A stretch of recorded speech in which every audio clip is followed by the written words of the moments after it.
Welcome to our series where we discuss the latest real estate trends with Canada's most prominent business leaders, asking better questions to help build a better working world.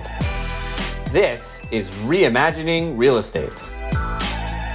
I'm William Yeager, a partner at EY Canada. In my role, I explore the newest real estate trends influencing the country's largest industry and ask the better questions that keep us ahead of the curve.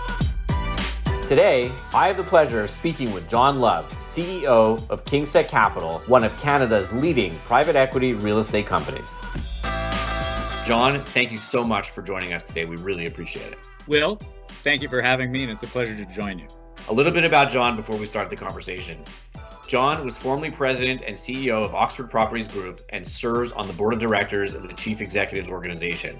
He's a member of the Business Council of Canada and YPO, and was appointed a member of the Order of Canada in 2018. Jon, share your thoughts with us on the future of the office. There's so many diverging opinions these days, and probably if we pulled 10 different real estate executives, we'd get 10 different answers. Where do you sit on the continuum? Very curious to hear your thoughts on this topic. So, Will, the role of the office and the speculation about that evolution is a really interesting question. People need to be with other people.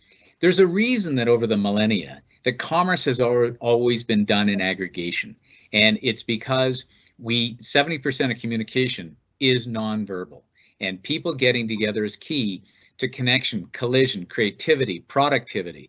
And I think that we increasingly miss those connections, having our teams together. And while we're all used to Zooms and Teams and whatever, there's nothing like being in the room, walking down the hall, mentoring a young colleague and saying, on the way out of the meeting and saying, you made a good point about this. Maybe next time you could do this just a little bit better. And it's those little touch points that make it the real difference in everybody's career.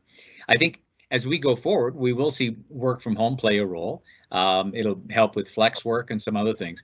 But at the end of the day, real commerce is going to be done in person. Shifting gears a little bit, what are you doing at KingSett around ESG and sustainable investments, and how important is it to your stakeholders? So, ESG, I think, is foundational in the future of every business. And I would say that, whether it be at Oxford or at KingSett, we have exercised elements of building an environmental, social, and governance structure, over a long period of time.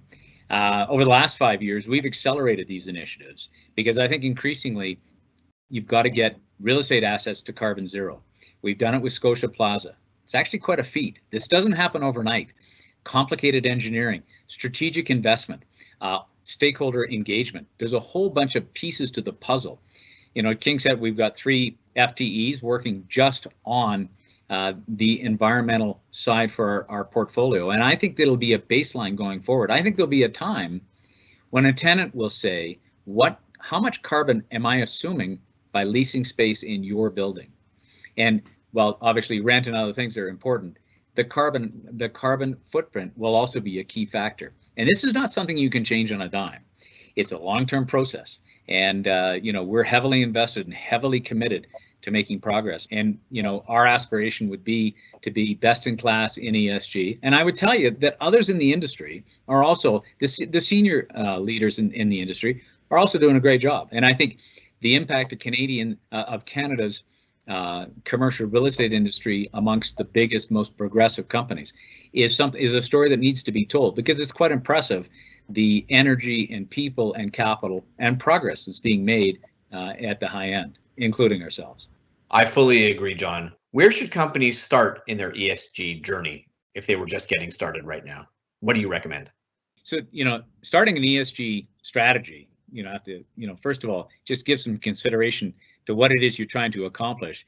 And you have to socialize it internally, because, if you don't have your team and your coworkers, what I call the inmates on board, you're not going to get anywhere. And I should also say that, reaching out to professionals to give you some guidance, such as one of Canada's leading consultancies, EY, is a constructive first step, because, they've got lots of resources, horsepower, and advice that I think can be helpful.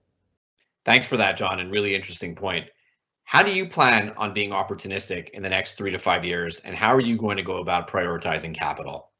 Our strategy going forward is the same as it's been over the last now almost 20 years, which is we continue to leverage, our people, our platform, our resources, to do the best we can to think out of the box, to see other opportunities and take advantage of situations as they might present themselves. From a distress perspective, we're not seeing the action that I think a lot of us perhaps anticipated at the beginning of COVID. What can we expect from a distress perspective, and what are your thoughts? I think in Canada, those looking to take advantage of distress situations will be very disappointed. And I say that because I don't think we'll see much. And that's for a number of reasons. One is that assets are held in such strong hands that owners aren't distressed. So nobody's looking for a bargain sale. There's solid support from, our lenders, the lending community, whether it be the bank, life goes, and so on. And I think on the customer side, I think there's good take up.